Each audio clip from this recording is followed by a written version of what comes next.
Hello and welcome to Elena Meets the Author. This podcast explores how authors create a world that we can escape into.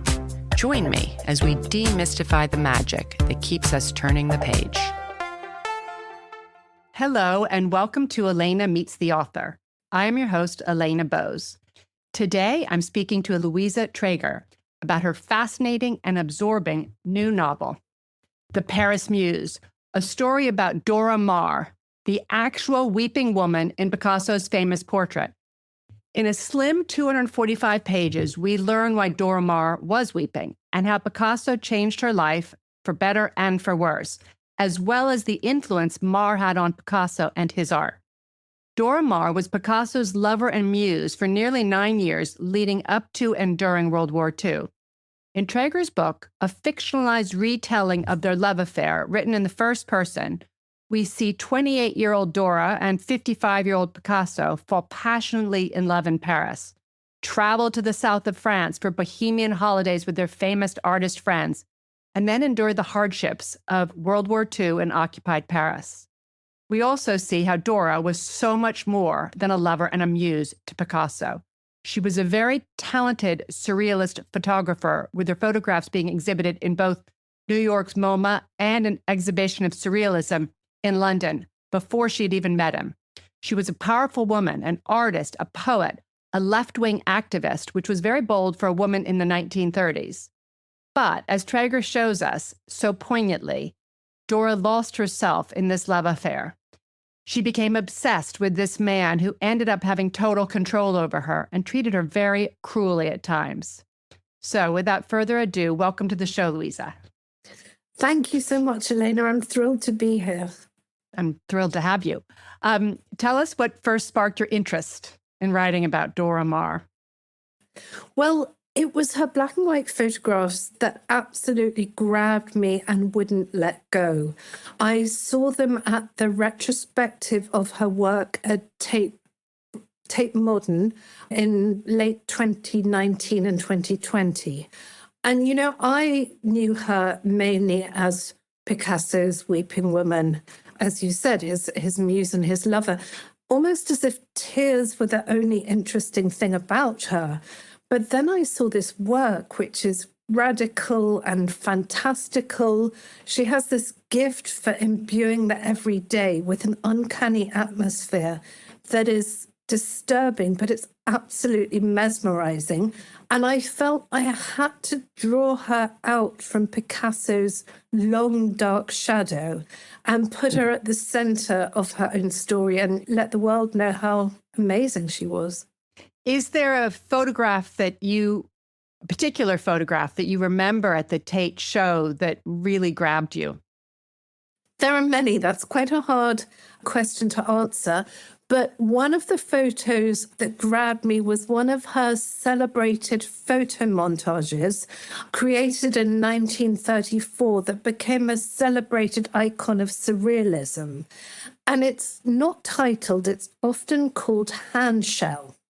And in it, a beautiful woman's hand emerges from a shell to scuttle across the ocean floor with a gothic storm-lit sky, kind of looming overhead. And although the woman's hand is gorgeous, there's a sort of mollusk-like, slightly grotesque quality about, the creation. And I think that this blend of reality and fantasy and strangeness and beauty is absolutely characteristic of her style as a photographer. And actually, if listeners go away and Google Dora Maar's black and white photographs after hearing this, then I'll feel my work is done. But they're fantastic. I must say, your book, I spent so much time Googling because you just piqued my curiosity in so many different areas. It was... I'm so glad. That's exactly what I wanted. Well, one of the things I thought I'd ask you to do early on is I loved your prologue where you start at the end and not the beginning of Dora's life. Would you mind just reading aloud those pages? With the greatest of pleasure. But why should one always begin at the beginning? No, I'm going to tell you about the end. This afternoon, the telephone rang. The sound of it shrill and unaccustomed in my still apartment. A smooth voice said, "Is that Dora Maar?" "Yes," I said, curious. "I hope you don't mind me calling you out of the blue," he said. "I got your number from Marcel Fleiss. You see, I would very much like to buy a painting." I knew what he wanted, but said innocently, "I've been working on a new landscape series. Or perhaps you'd like to see my photographs?" Silence. I waited, and the man on the other end of the line waited too. To keep the quietness interesting, I looked at the gifts Picasso had given me, his paintings and sculptures, the menagerie of animals and birds made of tin, plaster, paper, or wood, the random splashes of paint on the wall he transformed into spiders and beetles with a few scratches of his pencil, so lifelike that visitors thought they were real. He did not know how to stop making things. He died 2 years ago and I still can't take it in. I prefer to think he's gone on a trip, that he's simply elsewhere. At last the man spoke. He said, "I'm afraid you misunderstood. I want a Picasso, not a Dora Maar. One of the Weeping Woman series." He cleared his throat. "Aren't you his Weeping Woman? You inspired the best work of his life." Anger flared through me, and I resolved he would not get a painting.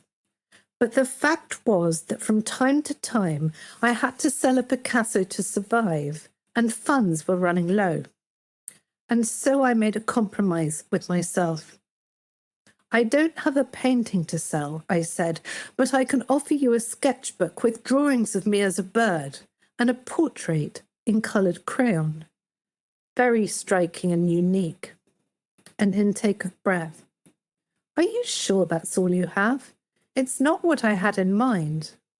"I'm sure," I said firmly. We went back and forth, but I didn't budge, and eventually he agreed to come to my apartment to look at the sketchbook. After we hung up, I sat for a long time thinking. Pablo's last rotten trick had been to curse me with the name Weeping Woman, but I was an artist, not a muse. The light faded into pink and ashen evening. The objects in the room grew indistinct. My grey-striped cat padded disdainfully across the floor and allowed me to pet her briefly. And it came to me that I had to tell my own story before I ran out of time. Thank you. Thank you. That was beautiful. Now I'd like to go to the beginning and just see if you can tell us a little bit about Dora Maar, where she was. She was born in what, 1907? Yes, that's correct. That start. So she was born in France. Her father was a Croatian architect. Her mother was a French dressmaker. But when Dora was 2, the little family moved to Buenos Aires so the father could make his fortune as an architect. He did do some interesting commissions, but he never made a fortune. So Dora grew up always traveling between Buenos Aires and France, which gave her a sort of outsider's perspective almost, which I think contributed to her eye as an artist. And also it's what catalyzed her left-wing policies. She saw such terrible poverty in Buenos Aires, and she became a radical left-wing activist in the 20s and 30s, which was very unusual for a woman of that time. So her parents weren't happily married. Her mother wanted to go back to France. Her father said no, and she was an only child. Her parents were very protective of her, and her bedroom door had glass panes between her bedroom and her parents' bedroom so that they could see everything that went on. And she could see them as well. She could hear them. So that was a very sort of claustrophobic and slightly unhappy childhood. And she had a dark side, Dora. She was neurotic, transgressive, quite troubled. And I think that it was her dark side that drew her to Picasso and vice versa, as much as anything else. Because, of course, he had a terrific dark side. He was terrified of illness and death, superstitious, believed in omens and so on. But when she was in her late teens, the family moved back to Paris and she studied at progressive French institutions like l'Académie Julian and l'École de Photographie. And there she developed her distinctive black and white style. And her photography falls into three main stages. Fashion and advertising, street photography, where she took to the streets of London and Paris and Barcelona to document the realities of Europe's economic depression. And finally, the photo montages, which I've spoken of briefly. And as you said, she was at the top of her game before she met Picasso. She'd exhibited at MoMA. She'd exhibited at this international surrealist exhibition in London. But unfortunately, all this brilliance and strangeness didn't last, because then she met Picasso at the height of her powers, and the two began this turbulent 9-year relationship. Yeah. And he was sort of blocked when she met him. Yes. She sort of became his savior. Yeah. It was the power right. shift. Yeah. No, totally. So, he was going through the worst time of his life because he just separated from his wife, Olga, and his mistress, Marie-Thérèse Voltaire, who was even younger than Dora, had just had a child. I mean, I think that, he wasn't very good at not being the center of a woman's universe. So I think he was quite troubled in lots of ways. And he hadn't painted or sculpted anything for months. And Dora rescued him from that by her freshness, her intellect, her vitality, the deep infatuation he felt for her. And he go painted. ahead. He started painting again. Yeah, exactly. And in the front of the book, it says a novel about the greatest love affair in art history. Would you say that this was a more interesting, or in terms of comparing this love affair to the one that came next, what was her name? Françoise Gillot. Gillot. Why would you say this was the greatest, I guess, Well, I have to tell you that it's my publisher's strapline. It's not something that I came up with.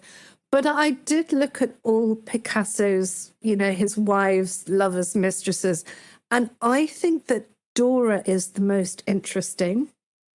Françoise Gillot was also an artist, but I think her work was too much enthralled to Picasso.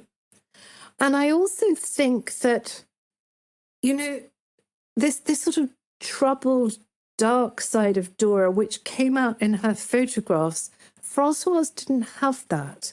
And I think it's, for a writer to write about someone darker, it's much more interesting. There's more to get to grips with. Yeah.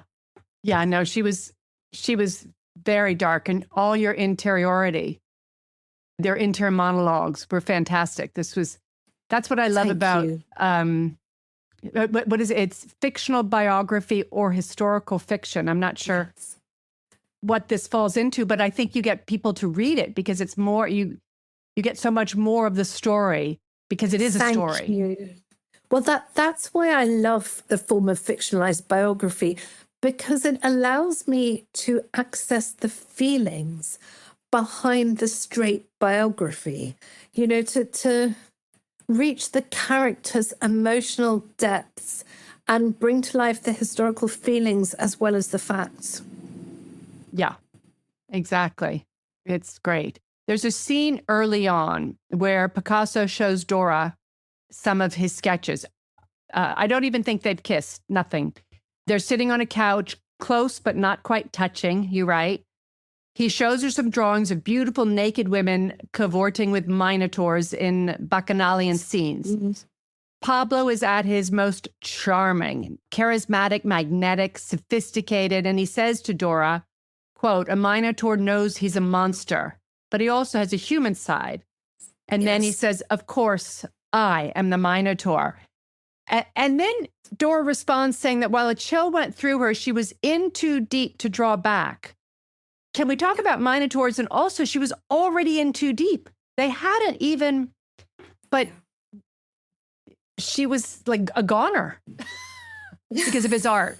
Well, I guess. I mean, they both were in that early stage. I think it was, it was a coup de foudre, really. And she was very beautiful. Picasso was very charismatic. They were both very talented. They were both intellectual. Also, Dora spoke fluent Spanish because she'd grown up in South America. And so it really felt like a meeting of souls, I think. But I find his identification with the Minotaur very interesting. And I tried to bear it in mind the whole time I was writing about him. If you remember the legend of Theseus, the Minotaur is a complex being. With his bull's body and man's head, he is a monster, but he's born of divine punishment and he's multifaceted. So as a writer, I don't like telling my reader what to think. And I try to avoid straightforward categorization of him. 1 minute he's this immensely selfish womanizer, and the next minute he's a weary and damaged soul. And I would rather, the reader kind of forms their own view of him. So one thing that I think must have been very difficult and destructive to live with was that everything and everybody existed only to feed his art. Really his primary relationship was with his art. And, he took Dora apart almost like a child with a new toy to see how she worked. He painted her in so many different guises. The early portraits were starry-eyed and beautiful and realistic. And, eventually she became his weeping woman, and those portraits dehumanize her, really. They're full of a wailing and a howling that seems to leap off the canvas. And that was when he had, at this point, met Françoise Gillot, when he painted the weeping woman, or not quite yet? Picasso began his first weeping woman painting in 1937. Which was years before he met Françoise. He met Françoise towards the end of the Second World War. I think it was 1943 or 44. But his relationship with Dora was unraveling. He was serially unfaithful. And also, Europe was in this tremendously dark period in its history. Pablo and Dora's relationship took place against this tumultuous background. The Spanish Civil War had started, and Europe was sliding closer and closer to war with Germany. So it was almost like Picasso needed to exorcise the demons of their relationship and the demons of what was happening in the wider world. Wow. Yeah. And she was, in terms of her influence on him, can you talk about Guernica? Yes, of course. So this was one of the greatest surprises, if not the greatest, of my research, because, I knew she'd sort of inspired him to paint portraits, but I didn't realize what an influence she had on him as an artist. So she encouraged his political consciousness. When the Spanish Civil War started, she said, come on, you've got to do something. People think you're a fascist because you haven't, made a statement. And the result of this was his masterpiece, Guernica, which most of your listeners probably know was a a cry of outrage at the bombing of the Spanish village of the same name in 1937 by German and Italian warplanes. And he asked her to be by his side while he painted. And she took hundreds of black and white photos as the work took shape. She also encouraged him to discard color in favor of black and white. And she said that black and white would have more immediacy, like her photographs. And indeed, the work mirrored the print she developed each night to show him the next day. And he painted the sun in Guernica with an enormous bare light bulb filling the center, like the flashbulb of Mars' camera there documenting the scene. Oh, interesting. The ravaged women have Mars features.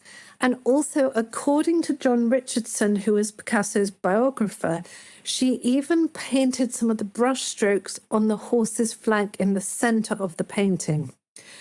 And, you know, I was blown away by this, that she'd had such a huge impact on the painting. And, you know, when people go to see it in the Prada in Madrid, I don't think there are many people who know how instrumental Dora Maar was in its creation.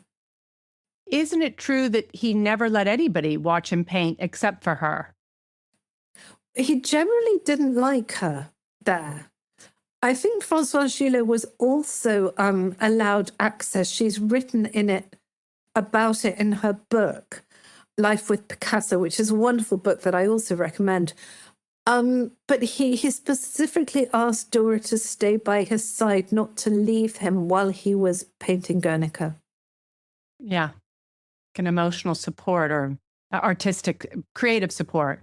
No, totally. And inspiration, I think. Yeah. One of the things I loved about your novel were the backdrops, the languid summer holiday scenes in the south of France with friends like Man Ray, the flirtatious, provocative Lee Miller, and her boyfriend, then later husband, Roland Penrose. I could feel the hot sand, the chilled white wine, the red and white geraniums, everything, quote, bathed in the honeyed light of the South. Were the holiday scenes fun to write, and did you get to go to Mougins to research? They were the greatest fun because, I mean, first of all, the south of France is such a central place to write about. You know, particularly that almost liquid light that was so beloved of many artists. You know, and the colors and the vegetation and the smells and the food and wine, that was the best fun to write about. And also the characters who they went on holiday with was so fascinating in their own right. I could have written any number of separate novels about them and the interactions. So without wanting to give away spoilers, the couples were quite fluid. There was quite a bit of bed hopping, all except for Dora, who was too possessed by Picasso to join in. So those relationships and the shifting allegiances and the slight madness of it, which I think might have been a reaction to impending war. You know, they probably thought, let's make hay while we can. These could be our last days. It was that kind of behavior. Yes.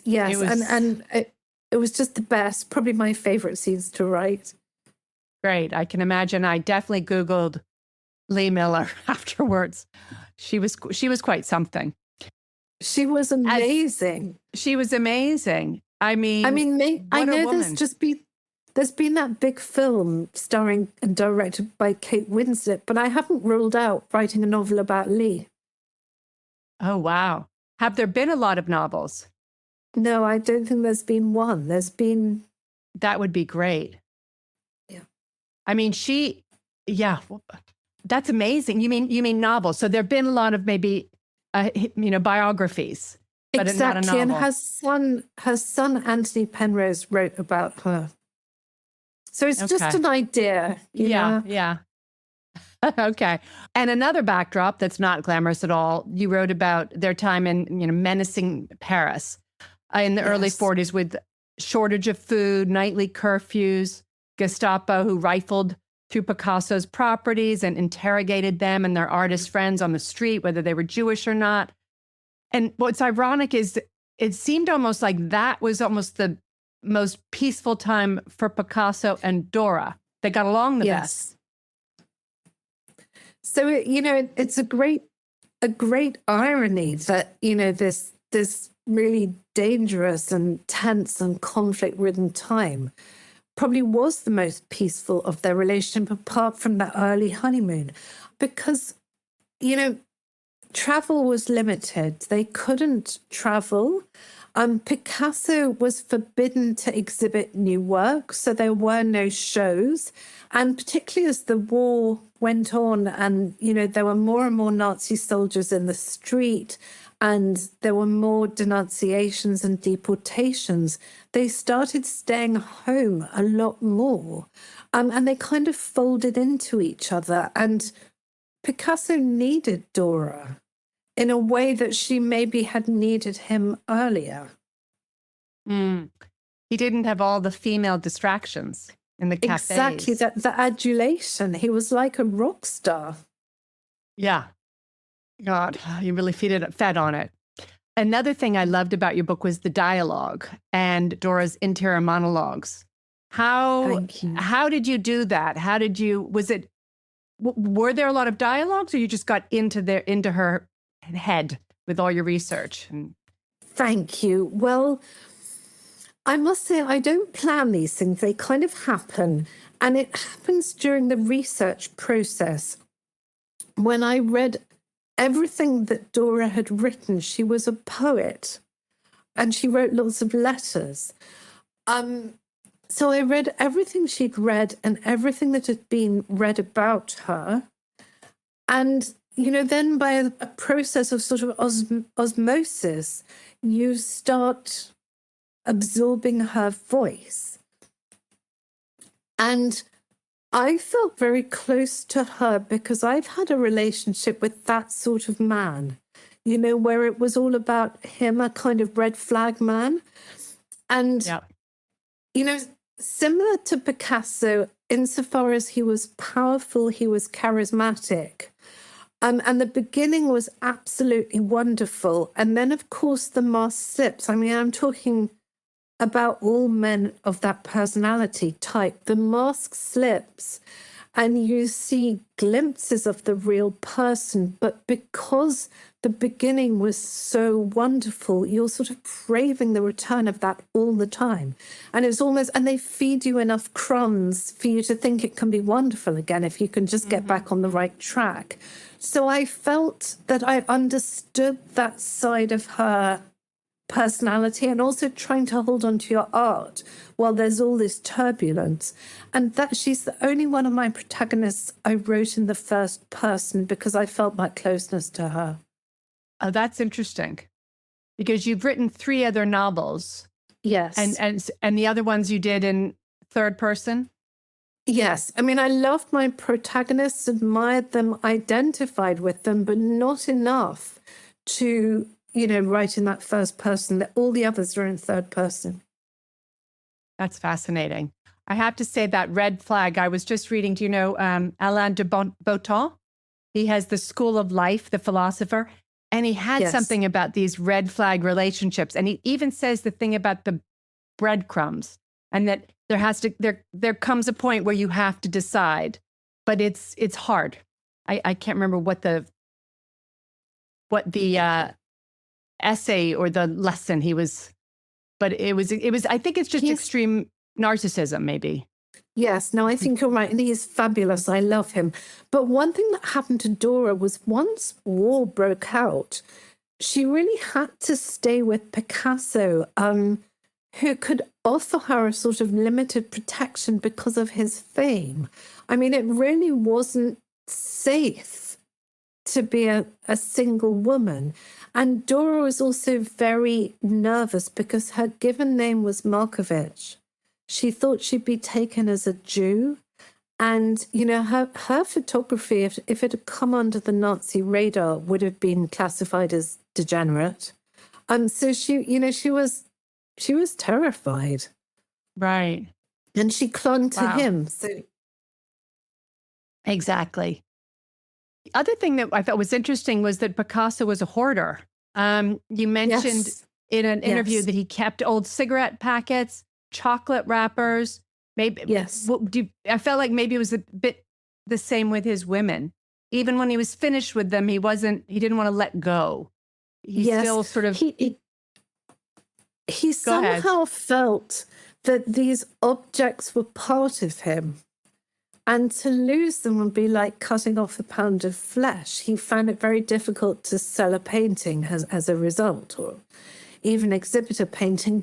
But he also felt like that about his women, that once you were Picasso's woman, you sort of belonged to him forever. And he used to phone up Dora, long after they split up, just to see he could still jerk her puppet strings, as it were, which was Yeah. tremendously cruel. But, Yeah. his women belonged to him for life, and the only one who got away was Françoise Gillot. And he was furious. He tried to break her career. He tried to stop the publication of her book. He wouldn't recognize the children they had together. Yes, that's right. That's right. Yeah, it was just, whoa. So as I said, your book sent me down several rabbit holes. The one thing that just struck me was Picasso's Wikipedia page. So many of his lovers and children suffered. So his lover, Marie-Thérèse, and wife, Jacqueline, killed themselves. Yes. Dora Yes. Maar and Yes. Picasso's first wife, Olga, had mental breakdowns. Yes. Picasso's son, Paolo, died by alcoholism, and Picasso's grandson drank bleach and died when he wasn't allowed to go to the funeral. So Yeah. so his dark side, I guess, was he just did it to everybody. I mean, Yes. maybe Françoise was one of the few people that got away. Yes, no, exactly. And built a life and, married twice, actually. Yeah, he had this incredibly destructive effect on people. And I think it was partly, he just fed on them for his own ends, for the art, really. And then he discarded them quite ruthlessly while still even his dog. His dog. Yes, no, he went through a series of dogs. There was definitely a pattern.